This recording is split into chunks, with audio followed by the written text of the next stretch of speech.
Hello students, আবারও আমরা চলে এসেছি আমাদের নেক্সট ভিডিও নিয়ে। এটা চলছিল আমাদের মাধ্যমিকের 2019-এর কোশ্চিন সলভের সিরিজ। তো তার গ্রুপ ডি এর কোশ্চিন গুলো আমাদের বাকি ছিল, তো সেই কোশ্চিন গুলো নিয়ে আজকে আমি চলে এসেছি। তো চলো তাহলে শুরু করা যাক আজকের ভিডিও, ঠিক আছে? তো দেখো, তোমাদের প্রথম যে কোশ্চিনটা তোমরা দেখতে পাচ্ছ সেটা হচ্ছে উচ্চ তাপমাত্রায় আমাদের কোনটা কোশ্চিন এখানে বাকি ছিল। তোমরা যদি দেখো যে 4.2, তার আগে কিন্তু হয়ে গেছে আমাদের। তো কোশ্চিনটা হচ্ছে, তোমরা দেখো, লক্ষ্য করো, 1 নাম্বার কোশ্চিন। 1 নাম্বার যে কোশ্চিনটা, অ্যাকচুয়ালি এটা 1 নাম্বার তো না, আমাদের এই ইয়ের 1 নাম্বার, তবে এটা তোমার হচ্ছে 4.2 নাম্বার কোশ্চিন, ঠিক আছে?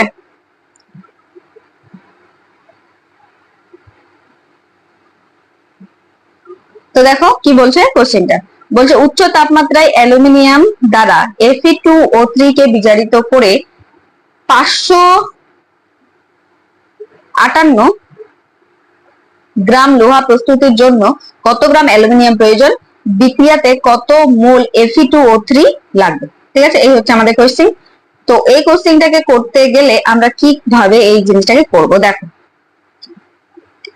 তো প্রথম কাজ হচ্ছে আমাদের সমীকরণ লেখা, ঠিক আছে? তোমরা জানো এটা তোমাদের রাসায়নিক গণনা বা রাসায়নিক গণনা, হ্যাঁ, চ্যাপ্টারের হচ্ছে এটা অঙ্ক। আর তোমরা জানো যে এটা গ্রুপ ডি এর দুটো কোশ্চেন থাকে, একটা হচ্ছে 4.2 আর তার একটা অথবা, তার মধ্যে যে কোনো একটা করতে হয়। এটা 3 মার্কসের কোশ্চেন। তো অবশ্যই তোমাদের এই অঙ্কটা শিখে নিতে হবে, তাহলেই তোমরা কিন্তু এখানে 4 নাম্বার বা 3 নাম্বার খুব সহজেই পেয়ে যাবে। তো দেখো, আমি প্রথম কাজ হচ্ছে এখানে সমীকরণ লেখা। তাহলে সমীকরণ লিখছি আমি, দেখো। তাহলে সমীকরণ লিখতে আমাকে কি লাগছে? অ্যালুমিনিয়াম লাগছে প্লাস Fe2O3, ঠিক আছে? এই বিক্রিয়াটা তোমাদের কিছুটা হলেও চেনা আমি আশা করছি। কেন? কারণ এই বিক্রিয়াটা হচ্ছে তোমাদের যে ধাতুবিদ্যা চ্যাপ্টারে অ্যালুমিনিয়াম বিজারণের ক্ষেত্রে দেওয়া ছিল, ঠিক আছে? তো দেখো তাহলে আমরা করছি এটা কিভাবে হবে। তাহলে অ্যালুমিনিয়াম যখন মোটামুটি 2000 ডিগ্রি সেন্টিগ্রেড উষ্ণতায় অ্যালুমিনিয়ামকে উত্তপ্ত করা হয়, তখন এর অক্সিজেনের প্রতি আসক্তি বেড়ে যায়, ঠিক আছে? তো যেহেতু অক্সিজেনের প্রতি আসক্তি বেড়ে যায়, তাহলে অ্যালুমিনিয়াম অক্সিজেনকে নিয়ে নিবে, আর এরা অবশ্যই তাদের যোজ্যতা অনুযায়ী যুক্ত হবে। মানে হচ্ছে আমরা যেটা জানি যে অ্যালুমিনিয়ামের যোজ্যতা হচ্ছে +3, ঠিক আছে? আর এই অক্সিজেনের সঙ্গে যুক্ত হবে, তো অক্সিজেনের যোজ্যতা -2। এবার এদের মানে যোজ্যতা হচ্ছে এর ঘাড়ে ওটা যায়, ওটা এর ঘাড়ে ওটা যায়। তাহলে দেখো অ্যালুমিনিয়ামের ঘাড়ে 2 যাবে, তাহলে Al2, আর অক্সিজেনের ঘাড়ে 3 যাবে। তাহলে অ্যালুমিনিয়াম যখনই অক্সিজেনের সঙ্গে যুক্ত হয়, তখনই Al2O3 রূপে যুক্ত হয়, ঠিক আছে? তো এই জিনিসটাই আমরা এখানে লিখবো, দেখো। তাহলে উৎপন্ন হবে অ্যালুমিনিয়াম প্লাস Fe2O3, এর রাসায়নিক বিক্রিয়া উৎপন্ন হবে Al2O3, ঠিক আছে? আর এখানে আমাদের যে লোহাটা সেটা আলাদা হয়ে যাবে। এইভাবে তো লোহাটাকে আমরা ডিসকাশন করি। এবার নেক্সট কাজ হচ্ছে ব্যালেন্স করা, মানে ল্যাবোসিয়ার শক্তি, নিত্যতা শক্তি, ল্যাবোসিয়ারের ভরের নিত্যতা শক্তি অনুযায়ী আমাদের বিক্রিয়ক পদার্থের মোট ভর আর আমাদের বিক্রিয়াজাত পদার্থের মোট ভর কি হবে? সর্বদা সমান হবে, ঠিক আছে? তো তাহলে সমতা করে নিন। দেখো, এইদিকে অ্যালুমিনিয়াম হচ্ছে কটা আছে? একটা আছে, কিন্তু এইদিকে অ্যালুমিনিয়াম কটা আছে? দুটো আছে। তো সেক্ষেত্রে আমাদেরকে কি করণীয়? দুটো বানাতে হবে এইদিকে। তাহলে আমি এক কাজ করলাম, এখানে 2 দিলাম, তাহলে অ্যালুমিনিয়াম 2 হয়ে গেল। এবার দেখো অক্সিজেন এখানে কটা আছে? অক্সিজেন এখানে আছে 3টা, আর এদিকে অক্সিজেন কটা আছে? 3টা। তাহলে অসুবিধা নেই। এখানে লোহা কটা আছে? 2টা, কিন্তু এখানে লোহা আছে 1টা। তাহলে এর সামনে আমাদেরকে কি দিতে হবে? 2 দিতে হবে। তাহলে আমাদের এটা ব্যালেন্স হয়ে যাবে, ঠিক আছে? তো দ্বিতীয় কাজ ব্যালেন্স করা, ব্যালেন্সও করে নিলাম। এবার নেক্সট কি বলছে, যে উচ্চ তাপমাত্রায় অ্যালুমিনিয়াম দ্বারা Fe2O3 কে বিজারিত করে এত গ্রাম লোহা প্রস্তুত, মানে আমাকে লোহা প্রস্তুত করতে বলছে। Fe2O3 বলছে অ্যালুমিনিয়াম, কত গ্রাম অ্যালুমিনিয়ামের প্রয়োজন। তাহলে যেই দুটোর সম্পর্ক আমাদের বলেছে সেই দুটোতে আমি স্টার মার্ক করে নিলাম, ঠিক আছে? এবার নেক্সট কাজ আমাদের কি হবে? এদের আণবিক ভর বের করা। তাহলে আণবিক ভর আমি কিভাবে বের করব? 2 ইন্টু, যেহেতু সামনে 2 আছে, 2 দিতে হবে। এর আণবিক ভর আমাকে যেটা দেখতে হবে সেটা দেওয়া আছে, তোমরা দেখো এখানে অ্যালুমিনিয়ামের আণবিক ভর দেওয়া আছে 27। তাহলে আমি ওটাই লিখবো, কত? 27 হয়ে গেল। আর বাকি কোনো কিছুর আমি লিখবো না, কারণ এটা দেয়নি, অযৌক্তিক ভাবে এগুলো বের করলে আমাদের টাইম যাবে। এদিকে লোহা দিয়েছে, সুতরাং আমি লোহাটার ক্ষেত্রে বের করবো। আচ্ছা 27 2 তাহলে কত, 7 2 14, 2 2 4 আর একে 5, ঠিক আছে, এত গ্রাম হয়ে গেল। নেক্সট এটাতে যদি বের করি 2, আর লোহার ক্ষেত্রে আমাদের এখানে এটা দেওয়া থাকবে, ঠিক আছে, লোহার ক্ষেত্রে এখানে যেটা দেওয়া আছে এই যে দেখো তোমরা দেখতে পাচ্ছ কত 55.8। অ্যাকচুয়ালি এটাকে 56 অনেক সময় লেখা যায়, ঠিক আছে, তো ওরা যেহেতু 55.8 দিয়েছে তো আমিও তাই লিখে দিচ্ছি, ঠিক আছে, 55.8, যদিও এটাকে অ্যাপ্রক্সিমেটলি 56 অনেক সময় লেখা যায়। তাহলে 8 2 16, 5 2 10 আর একে 11, 5 2 10 আর একে 11, দশমিক এখানে হবে, ঠিক আছে। এটাকে অ্যাপ্রক্সিমেটলি আমি কত করতে পারি, 1 1 2 এত গ্রাম করতে পারি, ঠিক আছে। এবার আমাদের নেক্সট কাজ কি হবে, যে আমাদের লোহা এখানে কত গ্রাম চাচ্ছে, 558 এত গ্রাম, ঠিক আছে, এত গ্রাম আমাদের লোহা চাচ্ছে। তাহলে আমি কি করব, আচ্ছা আমি এটাকে না মুছে দিচ্ছি, যে আমাকে যেটা বলেছে আমি সেই হিসাবে করব। তাহলে এত গ্রাম লোহা পেতে আমার Fe2O3 কত লাগবে, ঠিক আছে। এবার এটাকে সুন্দর করে ভাষাতে সাজাতে হবে, কিভাবে, যে লিখতে হবে কি, আচ্ছা আমি নতুন পেজ নিয়ে নিচ্ছি, ঠিক আছে। তাহলে কি ছিল একটু দেখে নিই আমি। এটাতে প্রথমে তোমাদের যেটা ছিল যে 11.6 গ্রাম লোহা পেতে 54 গ্রাম অ্যালুমিনিয়ামের প্রয়োজন, ঠিক আছে, 11.6। তাহলে দেখো 11.6 গ্রাম লোহা পেতে 56 গ্রাম, 56 না কত ছিল দেখে নি, 54 গ্রাম, ঠিক আছে। তাহলে এখানে হবে 54, এখানে হবে 54 গ্রাম কি অ্যালুমিনিয়াম প্রয়োজন। তাহলে 1 গ্রাম লোহা পেতে কত গ্রাম অ্যালুমিনিয়াম প্রয়োজন, 54 ডিভাইড বাই 16 এত গ্রাম অ্যালুমিনিয়াম প্রয়োজন। আর আমাকে এখানে যেটা দেওয়া আছে সেটা কত, সেটা হচ্ছে আমাদের দেখো 558, ঠিক আছে। তাহলে আমি গেলাম 558,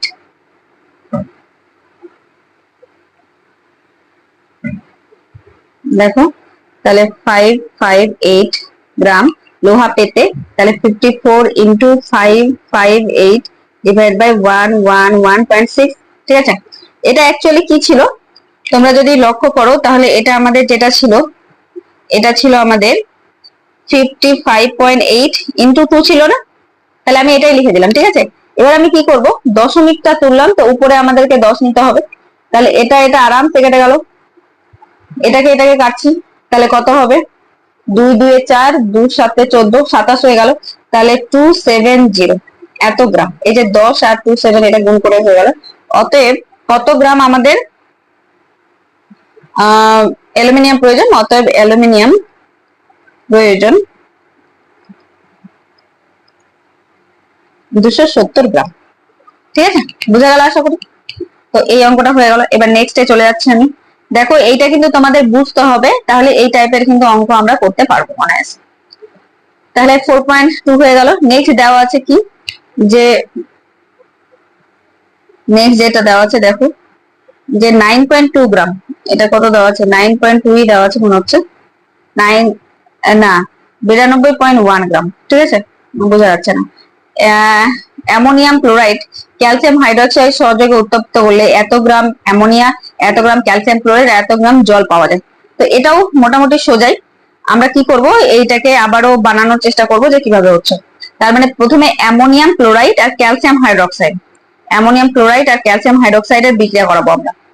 তাহলে দেখো 4.2 এর অথবা 4.2 এর অথবা 4.2 এর অথবা কি বলছে, বলছে NH4Cl, ঠিক আছে, অ্যামোনিয়াম ক্লোরাইড প্লাস হচ্ছে ক্যালসিয়াম হাইড্রোক্সাইড, ক্যালসিয়াম হাইড্রোক্সাইড মানে CaOH হল 2, এখান থেকে উৎপন্ন হলো হচ্ছে CaCl2, আমাদের একেবারে বলে দিয়েছে NH3, আর উৎপন্ন হবে জল, বুঝা গেল, আর উৎপন্ন হবে কি জল।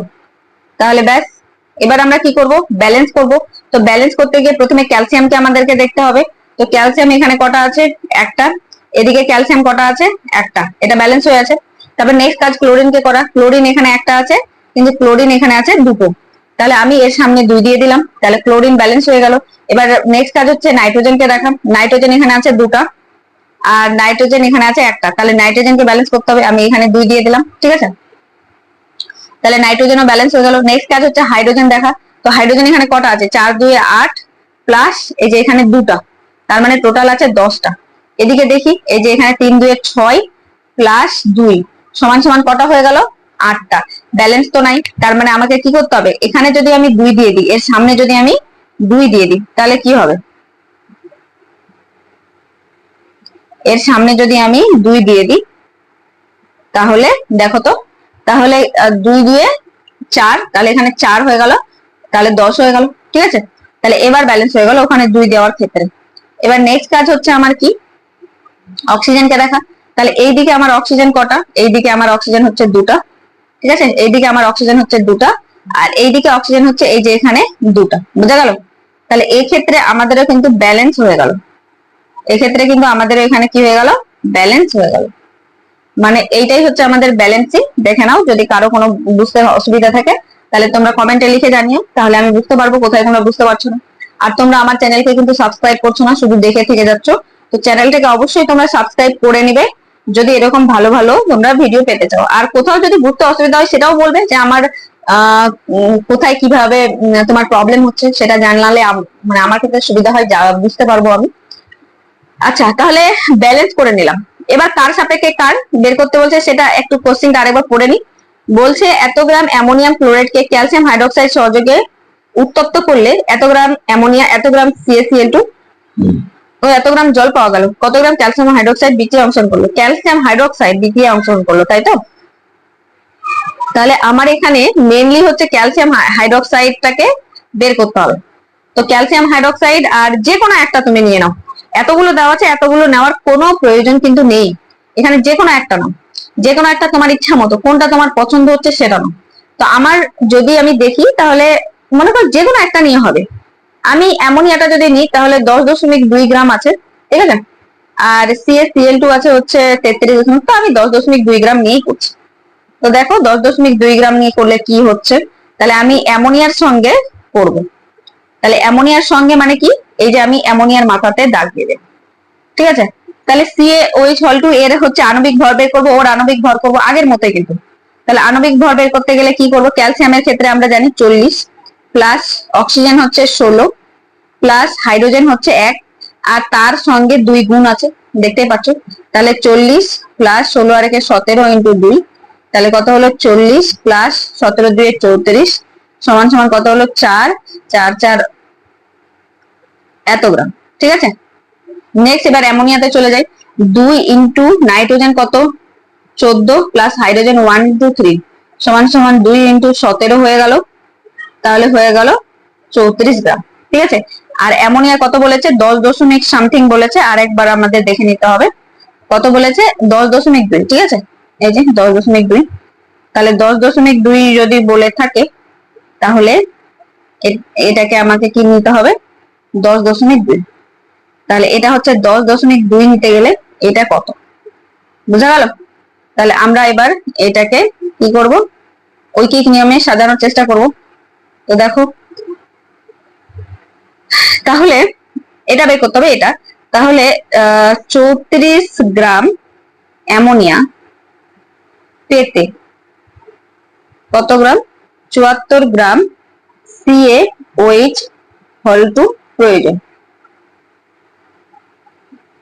ঠিক আছে। তাহলে 1 গ্রাম অ্যামোনিয়া পেতে 34 বাই 34 কেন 74 বাই 34 গ্রাম CaCl2 প্রয়োজন, ঠিক আছে। আর নেক্সট হচ্ছে এবার কত গ্রাম, 10.2। তাহলে 10.2 গ্রাম অ্যামোনিয়া পেতে, তাহলে 74 বাই 34 ইন্টু 10.2, ঠিক আছে। তাহলে এবার কি করব, আমি এটাকে কাটাকুটি করব। তাহলে কাটাকুটি করলে কত হবে একটু দেখে নি। তাহলে 34, তো 34 দিয়ে যদি কাটি, 3 দিয়ে কি কাটছে, 34 3-এ, তাহলে 4 3-এ 12, 3 3 9 আর 10, ঠিকই আছে। তাহলে এবার গুণ করুন, 4 3-এ 12, 7 3-এ 21 আর 1-এ 22, ঠিক আছে। 4 3 12, 2 হাতে 1, 7 3 21 আর 22 ডিভাইড বাই 10, তাহলে কত হয়ে গেল? 0.1 ঘর সরাও, তোমরা জানোই এটা 2.2 এত গ্রাম। তাহলে আমাদের উত্তর তো হয়েই গেল। কি লিখতে পারি আমরা? অতএব অ্যামোনিয়া ক্যালসিয়াম হাইড্রোক্সাইড কত প্রয়োজন হলো? অতএব ক্যালসিয়াম হাইড্রোক্সাইড প্রয়োজন, অতএব CaOH হল টু প্রয়োজন 12.2 গ্রাম। এই হয়ে গেল তোমাদের আনসার। ঠিক আছে, তাহলে এখান থেকে দুটো অঙ্ক আমরা করে নিতে পারলাম। এবার নেক্সট কোশ্চেন এ চলে যাচ্ছি আমরা। কি বলছে দেখো, বলছে গ্যাসের আয়তন প্রসারণ গুণাঙ্কের সংজ্ঞায় কি কি স্থির থাকে। ঠিক আছে, একদমই সোজা, কি কি স্থির থাকে এখানে আমাদের দেখতে হবে। ঠিক আছে, কি কি স্থির থাকে? এই যে এটা কোশ্চেন, আয়তন প্রসারণ গুণাঙ্কের সংজ্ঞায় কি কি স্থির থাকে? একটি অধাতুর নাম লেখো যেটি তাপের সুপরিবাহী। ঠিক আছে, তো আয়তন প্রসারণ গুণাঙ্কের সংজ্ঞায় কি কি স্থির থাকে? আয়তন প্রসারণ গুণাঙ্ক আমাদের কি ছিল? যে দেখো,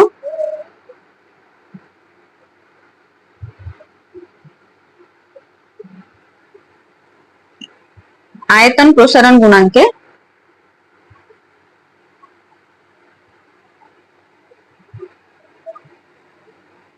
আয়তন প্রসারণ গুণাঙ্কে গুণাঙ্কে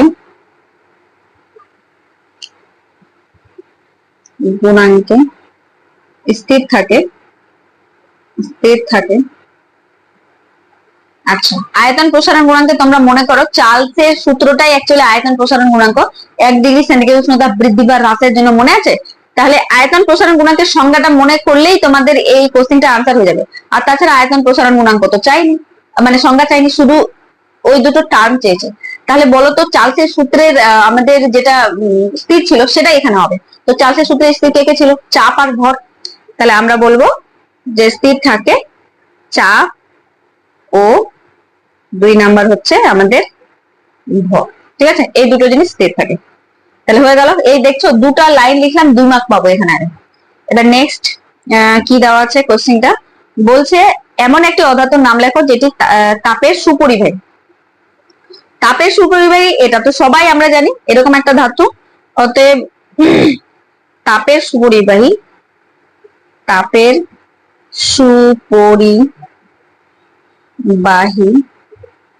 একটি অধাতু হলো গ্রাফাইট। সবাই জানি এটা আমরা, গ্রাফাইট। ঠিক আছে, হয়ে গেল আমাদের। তাহলে এই কোশ্চেনটার আনসারটা হয়ে গেল। এইটুকুতে 3 মার্ক, ভাবা যায়। চলো নেক্সট কোশ্চেন এ চলে যাই আমরা তাহলে। নেক্সট কোশ্চেন কি বলছে, তামার দৈর্ঘ্য প্রসারণ গুণাঙ্ক এত বলতে কি বোঝায়? এর মান কেলভিন স্কেলেও একই থাকে কেন? ঠিক আছে, 4.2 এর অথবা তামার দৈর্ঘ্য প্রসারণ গুণাঙ্ক 17 × 10⁻⁶ ডিগ্রি সেন্টিগ্রেড ইনভার্স। তাহলে এটা কত নাম্বার? 4.3 এর অথবা 4.3 এর অথবা। দেখো এটা 4.3 ছিল, নেক্সট হচ্ছে 4.3 এর অ। তামার আয়তন প্রসারণ গুণাঙ্ক 17 × 10⁻⁶ ডিগ্রি সেন্টিগ্রেড ইনভার্স বলতে বোঝায়,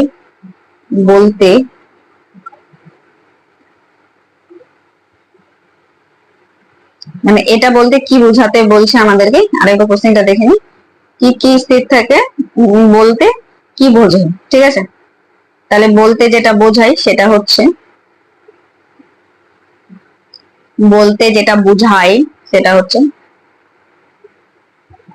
দেখো যে আমি যদি একক দৈর্ঘ্য আর দৈর্ঘ্য প্রসারণ গুণাঙ্ক, এটা দেখি তো, দৈর্ঘ্য প্রসারণ, ঠিক ভুল লিখছিলাম, এটা হবে দৈর্ঘ্য প্রসারণ। কোশ্চেন এক জায়গায় এক জায়গায় থাকলে এটাই হয়। আর তাহলে আমাদের আয়তন না, এটা দৈর্ঘ্য, এটা হবে দৈর্ঘ্য।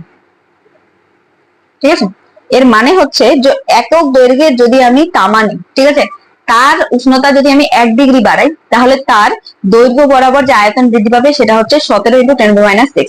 বলতে বোঝায় একক দৈর্ঘ্যে বোঝায় একক দৈর্ঘ্যে একক দৈর্ঘ্যে তামার উষ্ণতা 1 ডিগ্রি সেন্টিগ্রেড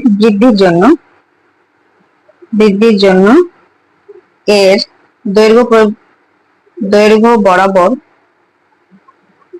প্রসারণ ঘটবে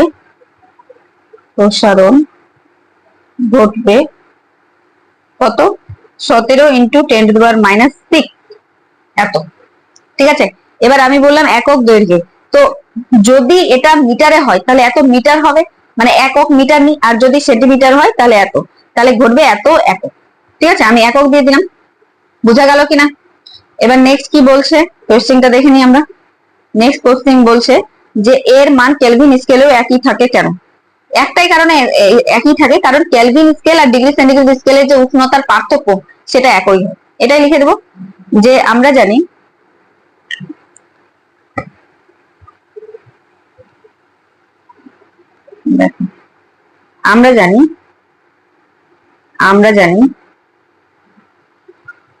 ডিগ্রি সেন্টিগ্রেড স্কেল ও কেলভিন স্কেলের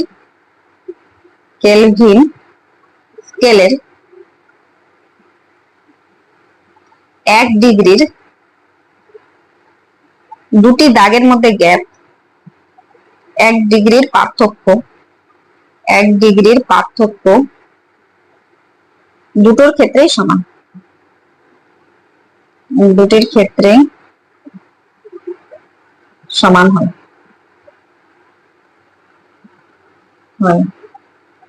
তাই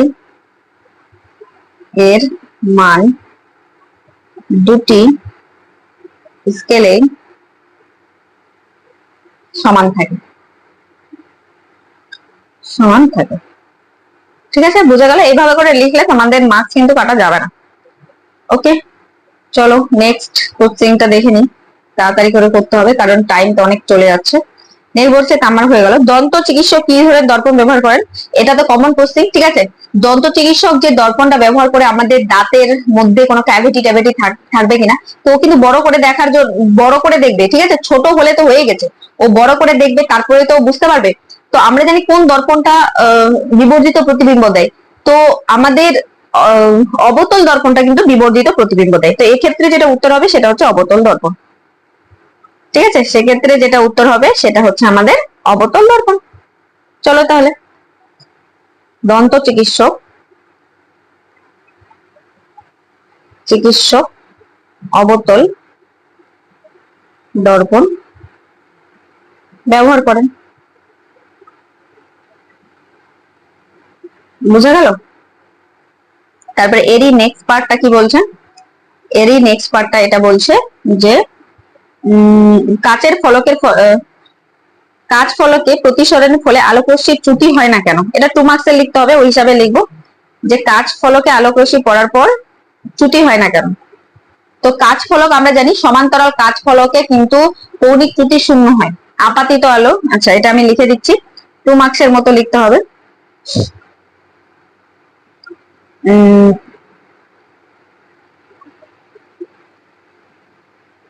সমান্তরাল কাচ ফলকে ত্রুটি শূন্য। আর কি এটা বলছে কেন হয়, তো আমাদের এটা কিন্তু দেখাতে হবে। কিভাবে দেখাবো আমরা? দেখো, চলো আমরা মনে করো একটা সমান্তরাল কাচ ফলক মনে করে এঁকে দিচ্ছি। ঠিক আছে, সমান্তরাল কাচ ফলক যদি আমি এঁকে দিই,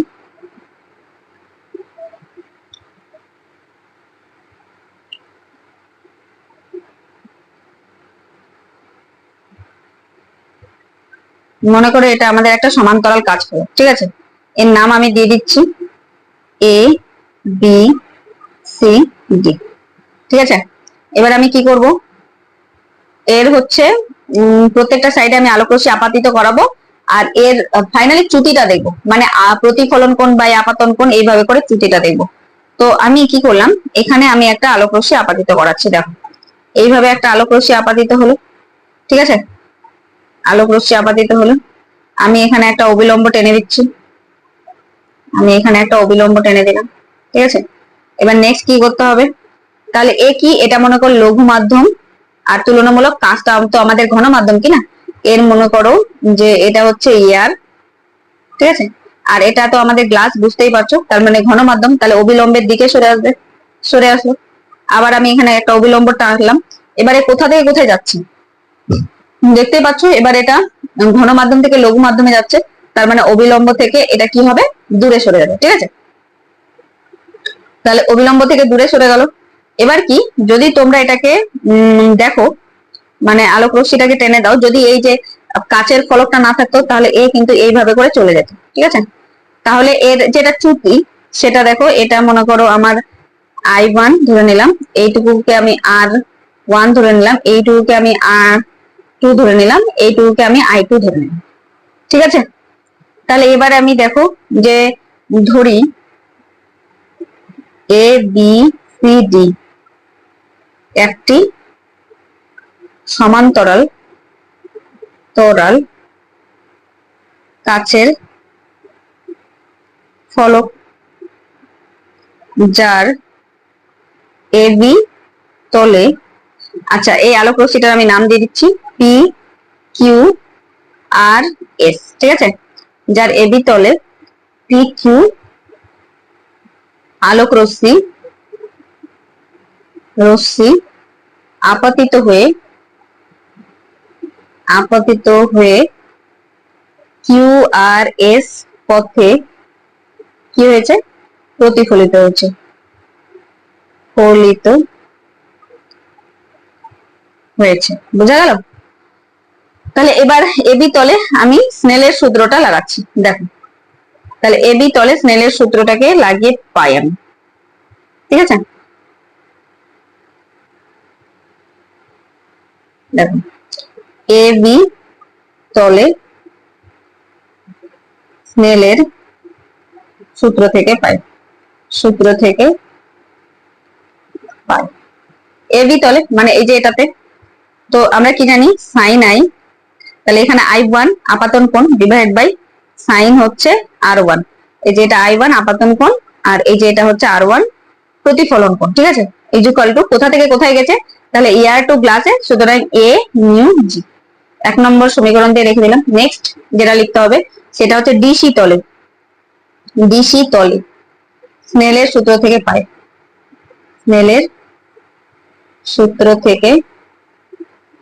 পাই, ঠিক আছে। তাহলে এখানে আপাতন কোণ হচ্ছে R2 আর প্রতিসরণ কোণ হচ্ছে I2, তাহলে অতএব আমি কি লিখতে পারি, I sin R2 divided by sin I2 equal to কোথা থেকে কোথায় গেছে, গ্লাস টু, এবার গেছে এয়ারে আবারও, ঠিক আছে। তাহলে আমি কি বলতে পারি, জি মিউ এ, বুঝা গেল। এটাকে 1 নং সমীকরণ, এটাকে আমি 2 নং সমীকরণ নাম দিয়ে দিলাম। এবার একটা জিনিস দেখো, যে আমার যে অবিলম্ব দুটো, যেহেতু এটা সমান্তরাল কাজ ফলক, যেহেতু এইটা আর এইটা কিন্তু সমান্তরাল, ঠিক আছে, এই বাহু দুটো, তাহলে কি এইটা আর এইটা তো ওর উপরে অবিলম্ব, তাহলে কি হবে, এই দুটোও তো সমান্তরাল হবে। তাহলে আমি এইগুলোর নাম দিয়ে দিলাম, মনে করো নাম দিচ্ছি হচ্ছে মনে করো এক্স ওয়াই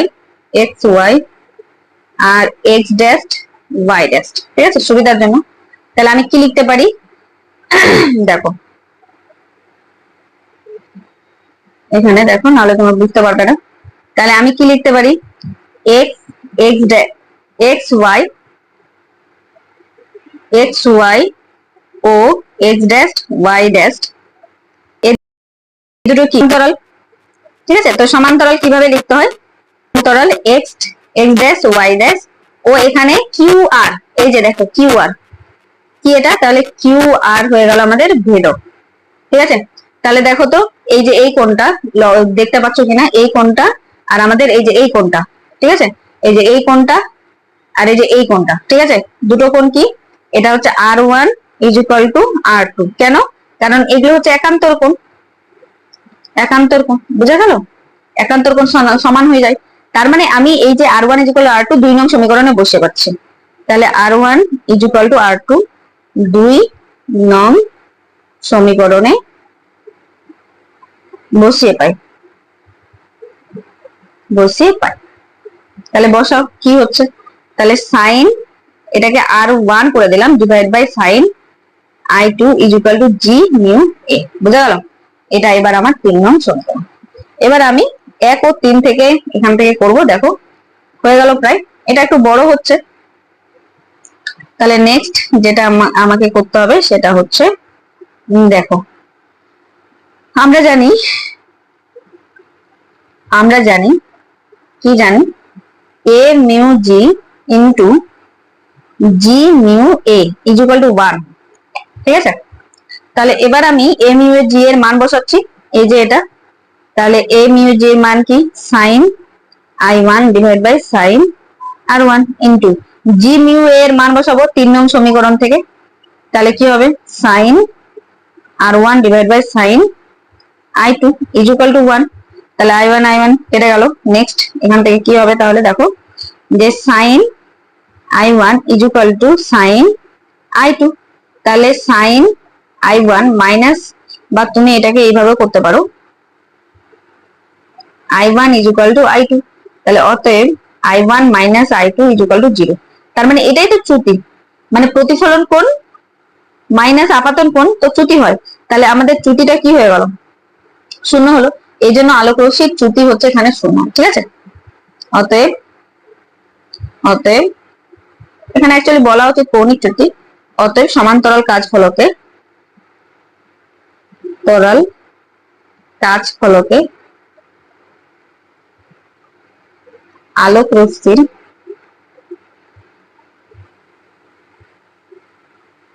কৌণিক চ্যুতি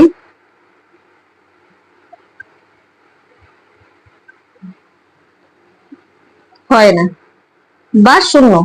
ঠিক আছে, এখান থেকে আমি একটা জিনিস বুঝতে পারি যে কৌণিক চ্যুতি হলেই কিন্তু আলোক রশ্মিটা বিভিন্ন কালারে ভেঙে যায়। সাদা আলো বেনিয়া সহকলাতে ভেঙে যায়, যেমন প্রিজমে ছিল। কিন্তু এক্ষেত্রে কিন্তু এটা হবে না। কেন হবে না? কারণ কি, এতে কৌণিক চ্যুতি নেই। সুতরাং সাদা আলো একদিক থেকে প্রবেশ করলে অপর সাইড দিয়ে কিন্তু সাদা আলোই নির্গত হবে।